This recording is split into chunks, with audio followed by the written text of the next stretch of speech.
एक छोटा सा बच्चा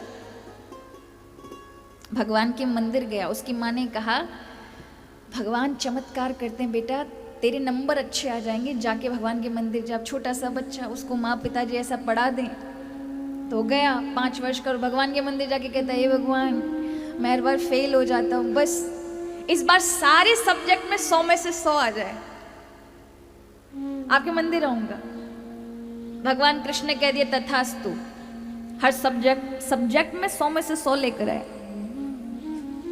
इसी तरह से हर साल आता था, हर मंदिर में बस यही बोलना। जब 10th में आया, 12th में पहुंच गया, उसमें कहता है भगवान अब मुझे ऐसा करिए कि इस पूरे कॉलेज में मेरे अच्छे सबसे नंबर हो। 10th में अच्छे नंबर आए, 12th में उसने कहा पूरे डिस्ट्रिक्ट के लेवल पे अच्छे नंबर हो भगवान, तथास्तु। डिस्ट्रिक्ट लेवल पे अच्छे नंबर ले आया। इस यूनिवर्सिटी कॉलेज में मेरा अच्छा एडमिशन दाखिला हो जाए भगवान, हो नहीं रहा, तथास्तु। अच्छे कॉलेज में जिसमें चाहता था उसमें हो गया। नौकरी मिल जाए प्रभु, ये वाली नौकरी चाहिए, मिल गई। एक लड़की पसंद आई, फिर जाता है हे प्रभु वो कन्या मुझे चाहिए, उसके पीछे कोई और पड़ा है, आप ऐसी कृपा करें कि वो मुझे ही मिले, तथास्तु। भगवान अब देखिए, पहले अकेला आता था, पत्नी के साथ आने लगा मांगने के लिए, हे भगवान अब मेरे 2 बच्चे, एक बच्चा हो जाए, शादी के 3-4 साल हो गए, कुछ नहीं हो रहा, तथास्तु। बच्चे बड़े हो गए, अब प्रभु से एक ही प्रार्थना करता है, हे प्रभु बस अब कुछ नहीं चाहिए, सिर्फ मेरे ही शहर में मेरा ट्रांसफर हो जाए, जिससे मैं मेरे घर के अंदर ही, मुझे इतना दूर ना रहना पड़े, तथास्तु।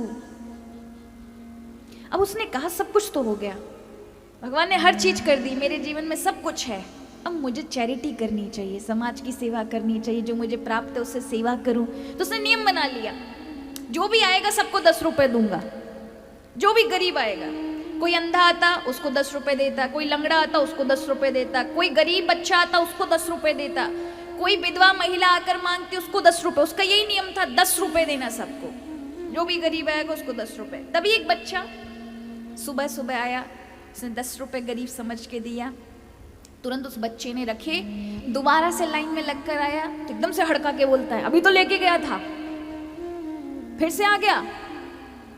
छोटा सा बच्चा आंखें तरेर के कहता है नर्सरी से लेकर के तबादले तक तू इतनी बार आया, मैंने कभी नहीं कहा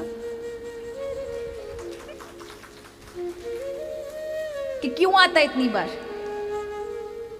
तू 2 में ही परेशान हो गया, तो तेरे देने में मेरे देने में अंतर है, तो इतनी बार मांगता गया, मैंने कभी नहीं कहा तू क्यों आया, दोबारा से आ गया और तेरा 2 बार का देना मुझे अखर गया, तो इसलिए क्या सेवा कर सकता है।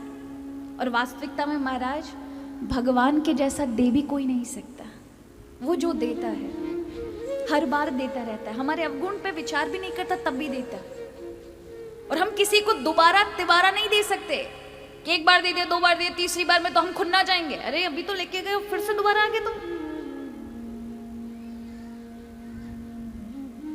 तो यहां भगवान की इच्छा जागृत हो जाए तो प्रभु खुद व्यवस्था करते हैं। विभीषण के मन में जागृत था कि भगवान मुझे राम मिलेंगे कि नहीं मिलेंगे। भगवान ने कैसी व्यवस्था की, अपनी धर्मपत्नी को खुद रावण के हाथों हरण कराकर भेज दिया लंका, और फिर हनुमान जी को भेजा जाकर के ढूंढ के लेके आओ मैया को। हनुमान जी विभीषण को ज्ञान कराने जाते हैं कि देखो तुम डरो मत, तुम असुर हो, अपने भाई का डर करके बैठे हो कि भाई तुम्हें नौकरी से निकाल के मंत्री के पद से निकाल देगा। भगवान राम की शरण में चले जाओ, तुम्हें वो सब कुछ मिलेगा अगर तुम्हारे मन में संसार की वासना है, और यदि भगवान की चाह है तो भगवान भी मिलेंगे, दोनों ही मिले। संसार में जो एक राज्य की चाह थी तो लंकेश्वर बन गया, भगवान की चाह थी तो भक्ति प्राप्त हुई और चिरंजीवी हो गया, मतलब अभी तक नहीं मरा, अभी तक जीवित है, मृत्यु भी उसका बाल बाका ना कर सकी। तो भगवान की चाह होनी चाहिए, और जब आप चाह करते हैं प्रभु अपने आप व्यवस्था, अपने आप मार्ग बनाते हैं।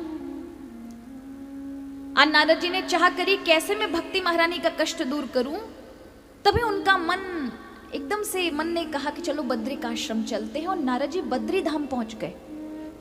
वहीं पर ब्रह्मा जी के 4 पुत्र, जो सृष्टि के आरंभ में ब्रह्मा जी ने सबसे पहले, जो 4, जिनको हम मनुष्य नहीं कहेंगे ना देवता कहेंगे, ब्रह्मा जी जैसे दिव्य हैं, ऐसे 4 पुत्र ब्रह्मा जी ने आरंभ में बनाए हैं। 5-5 वर्ष के बालक की भांति रहते हैं। इनका नाम है सनक, सनंदन, सनातन, सनत कुमार। ये 4 बालक दिखाई पड़ते हैं। नारद जी तुरंत जाते हैं। ये चारों एकदम से रुका के कहते हैं, कथम ब्रह्मंदिन मुखा कुत्स चिंता तुरा भवा। अरे देवर्षि नारद, रुको रुको, दुखी क्यों जा रहे हो? किस बात का कष्ट है तुम्हें? लगता है किसी चिंता में हो। देवर्षि ने प्रणाम किया, बताया मैं इस तरह से दुखी हूं क्योंकि भक्ति कष्ट में है। भक्ति के 2 पुत्र ज्ञान वैराग मूर्छित अवस्था में बूढ़े हो गए। उन्होंने कहा एक काम करो, ज्ञान यज्ञ कराओ, और ज्ञान यज्ञ में सर्वोपरि यज्ञ श्रीमद् भागवत ये करा दो। अगर भागवत ज्ञान यज्ञ कराया तो उसमें भक्ति तो सबके हृदय में है ही, ज्ञान वैराग्य का जागरण होते ही भगवत प्राप्ति होती है। भगवान तुरंत आपके नजदीक आ जाते हैं। भगवान की को हृदय में स्थित देखिए, जब तक आप सारे कार्य करोगे, सब कुछ करोगे, संसार का भी कर्तव्य पालन करोगे, संसार के भी सारे काम करोगे, भौतिक काम, बाकी भगवान के लिए भी पूजा पाठ जो भी आपसे बन पाता है वो करोगे, किंतु मन स्थिर नहीं है, तब तक आनंद नहीं मिलने वाला। जो हमारा मन भटकने वाला है, ये जब तक हृदय में स्थित नहीं होता, और ये हृदय में स्थित कब होता है? या तो ज्ञान के मार्ग से ज्ञान श्रवण किया जाए, सत्संग श्रवण किया जाए, तो ये मन हृदय में स्थित होते ही शांत हो जाएगा, आपको हर चीज में आनंद आएगा। किंतु अगर स्थिर नहीं हुआ तो फिर भगवान की कृपा ही एकमात्र साधन है कि वो स्थिर कर दे। अब किसी के पास इतना नहीं है महाराज कि इतना बुद्धि नहीं है कि भगवान का ज्ञान श्रवण करे, ना इतना समय है, तो फिर शरणागत हो जाइए, भगवान की कृपा की याचना करिए, वो स्वयं स्थिर करा देंगे।